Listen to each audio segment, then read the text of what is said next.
In late October 1944, a young war correspondent named James Cassidy fretted about an important story. Assigned to record a Jewish prayer service for American soldiers on German soil for a joint broadcast by NBC and the American Jewish Committee, Cassidy worried that the event might not happen at all. The rabbi who initially agreed to lead the service had recently backed out, and arranging a relay to transmit the story from Germany to New York City and into the homes of American radio listeners was a complicated task. As Cassidy wrote in his diary on Thursday, October 26, "I've spent damn near all week worrying about the show, which will probably flop." 1. In the end, Cassidy's worries were unfounded. 3 days later, on Sunday, October 29, his microphone recorded dozens of Jewish American soldiers gathered in prayer near the recently captured town of Aachen. The assembled soldiers stood amidst the distinctive dragon's teeth of the Siegfried Line, a series of German defensive positions built in the late 1930s to secure Germany's western border. As U.S. and Allied armies moved westward onto German soil, they met fierce resistance from German troops who were under orders to hold their positions at all costs. The prayer service was led Captain Sidney Lefkowitz, a rabbi who left his congregation in Richmond, Virginia to serve as a chaplain in the Army. Lefkowitz was assisted by Private First Class Max Fuchs of the 1st Infantry Division, who had been training to become a cantor when he was drafted into the U.S. Army.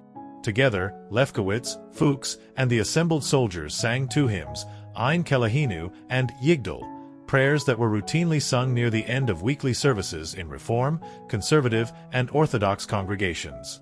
Both were well known to a wide range of American Jews, and, conveniently, both were included in the abridged prayer book for Jews in the Armed Forces of the United States, published by the Jewish Welfare Board. 2. Speaking to the New York Times in 2009 at the age of 87, Fuchs recalled that these hymns were chosen for another reason: they didn't take too long.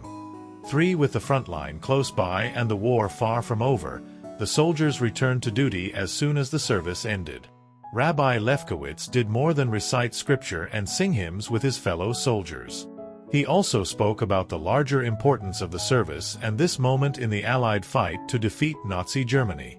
With the noise of falling shells clearly audible on Cassidy's recording, Lefkowitz calmly proclaimed that, in this historic moment, the light of religious freedom has pierced the darkness of Nazi persecution, that freedom of conscience again exists in the land which had been denying men that right.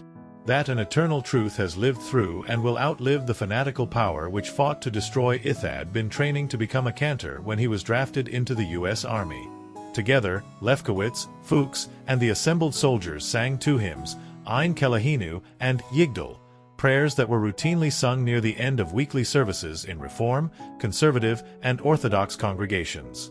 Both were well known to a wide range of American Jews, and, conveniently, both were included in the abridged prayer book for Jews in the Armed Forces of the United States, published by the Jewish Welfare Board. 2. Speaking to the New York Times in 2009 at the age of 87, Fuchs recalled that these hymns were chosen for another reason: they didn't take too long. 3. With the front line close by and the war far from over, the soldiers returned to duty as soon as the service ended. Rabbi Lefkowitz did more than recite scripture and sing hymns with his fellow soldiers. He also spoke about the larger importance of the service and this moment in the Allied fight to defeat Nazi Germany. With the noise of falling shells clearly audible on Cassidy's recording, Lefkowitz calmly proclaimed that, in this historic moment, the light of religious freedom has pierced the darkness of Nazi persecution, that freedom of conscience again exists in the land which had been denying men that right. That an eternal truth has lived through and will outlive the fanatical power which fought to destroy it. The Jewish American soldiers were joined by two Christian chaplains, Catholic priest Edward J. Waters and Protestant minister Bernard F. Henry. Together, they presented a united interfaith front against the Nazi regime, which James Cassidy described in his introduction as one bent on the destruction not only of the Jewish religion but of all religions. 5. One newspaper account proclaimed that the prayer service gave proof to thousands that one of the four freedoms had been restored in Allied-occupied Germany. 6. In her history of World War II's impact on a generation of American Jews, Deborah Moore noted that chaplains and prayer services took on added importance for Jewish servicemen when they deployed overseas, writing that declaring oneself a Jew in public made a dramatic statement. 7 in the context of an ongoing war to defeat a regime in Germany that set out to eliminate the Jews of Europe. No statement could be more dramatic than for Jewish American soldiers to proclaim their faith on German soil, honoring the memory of Jewish Aachen. Aachen was a powerful setting for a Jewish prayer service held by soldiers from the United States, which was then home to the largest Jewish population in the world outside of Europe. As James Cassidy said in his introductory remarks to the broadcast, "In the minds of many of us who stand here at this moment is the memory of thousands of Jewish men, women, and children who have died here in Germany because they also professed the Jewish faith." In 1933, the year Adolf Hitler and the Nazi regime came to power, there were more than 500,000 Jews living in Germany. Less than 1% of the country's population. 9. Although the majority lived in large cities like Berlin, many lived in smaller cities and communities around the country, including Aachen, which was home to a synagogue built in 1862.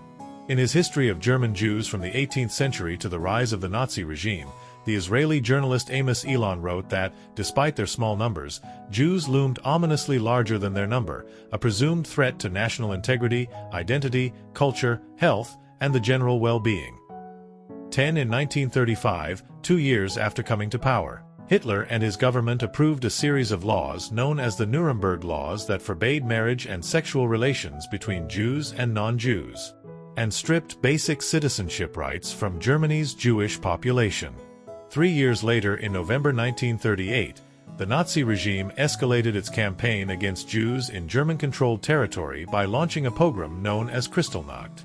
Following the assassination of a German diplomat in Paris, paramilitary forces from the SS and SA attacked Jewish homes, businesses, and houses of worship across Germany and Austria. According to reports from the Reuters news agency, Aachen was one of many towns across western Germany where Jewish shops were destroyed and synagogues were broken into and trashed before being set on fire.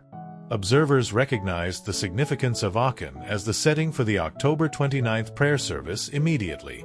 A report from the United Press Agency noted that it would be hard to find a German Jew in this part of the world, but these Americans held service in token for them. They did not need a synagogue. They worshipped in the open air, close to a brick factory, and shells which the Germans dropped on Brand Aachen during the service were ignored. The Battle for Aachen. Aachen's history mattered greatly to Adolf Hitler and the Nazi Party. As the capital of the Holy Roman Empire, Germany's First Reich, and a favorite city of the Emperor Charlemagne, Hitler was determined that the city would not fall to the advancing Allied armies. As historian Charles MacDonald wrote in the U.S. Army's official history of the campaign, to strike at Aachen was to strike at a symbol of Nazi faith. 13.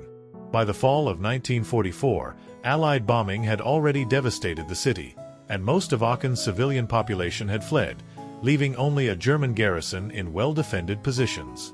Throughout October 1944, soldiers from the U.S. First Army fought to secure Aachen.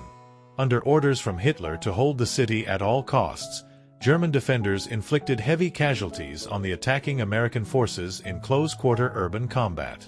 One statistic underscores the ferocity of the battle for Aachen. American artillery units fired more than 9,000 rounds per day in support of the American forces trying to take the city, more than twice the number of shells fired by defending German troops. 14.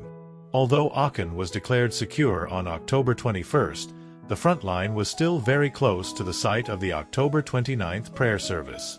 The sounds of artillery shells landing nearby are clearly audible no less than 3 times during the 14-minute broadcast, which continued despite the proximity of the ongoing war. The October 29, 1944, service was not the first time that Jewish American soldiers gathered to pray on German soil. Just a few weeks earlier in September, Rabbi Lefkowitz led services for Jewish American soldiers on Rosh Hashanah, the Jewish New Year. According to a report from Reuters, the service took place near the border with Belgium and was briefly interrupted by a German air attack. Undaunted, Lefkowitz and the other Americans continued the service, and the only inconvenience came when the chaplain had to repeat the page number of the prayer book or shout to be heard while reading. 15. Along with several other Jewish chaplains, Lefkowitz held services for Yom Kippur, the Day of Atonement, during the first week of October 1944. In what the Jewish Telegraph Agency called probably the first free Yom Kippur services held in Germany since, at least, the outbreak of the war.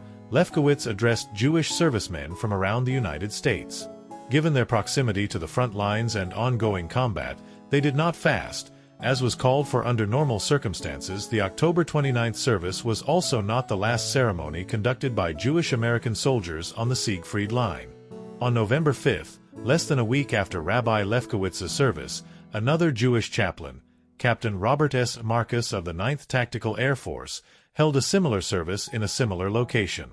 As U.S. and Allied troops advanced deeper into Germany, American Jewish soldiers continued to observe their faith traditions in newly conquered enemy territory, often in deeply symbolic locations.